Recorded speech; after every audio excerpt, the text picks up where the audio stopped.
নিলা লাগা। এখন বাসর রাত্রির 2 রাকাত নামাজ পড়া লাগে, লাগেনি না লাগে না? সুন্নত 2 রাকাত নামাজ।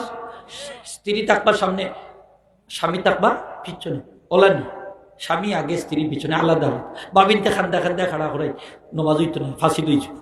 হ্যাঁ, আলাদা আলাদা থাকবা। মাসলা হইল এটা, বড় নামাজ পড়েন যদি আপনি আগে থাকবা, আপনার স্ত্রী পিছনে থাকবা। আর যদি মায়া করি বৌরি আগে দিলেন, আপনার নামাজ ফাঁসি দিয়েছ।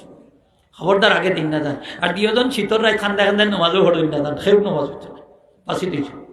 এখন বাসর রাত্রে 2 রাকাত নামাজ পড়ি আমরা। ও রাত্রে আপনার স্ত্রীদের চেক করবা। ও যুবক ভাই, এখন হুঁশিয়ার হইয়া হুন কথা খান, খুব দামি এখন কথা। চেক করবা খেনে যে আপনার স্ত্রী যখন 2 রাকাত নামাজ পড়বা, নামাজ পড়তে হইলে তো অজু লাগে, লাগেনি না লাগে না?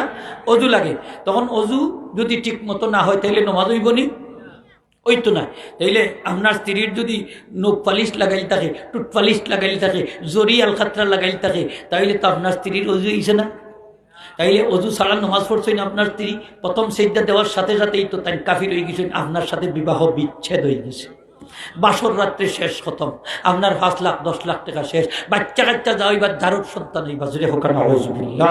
এই জন্য আমি পরামর্শ দেই, বাসর রাত্রে বেলেট রাখবায়, কুদাল রাখবায়, খন্তি রাখবায়, বলে এইটা কিতার লাগি, বলে ওটা শাসবার লাগি।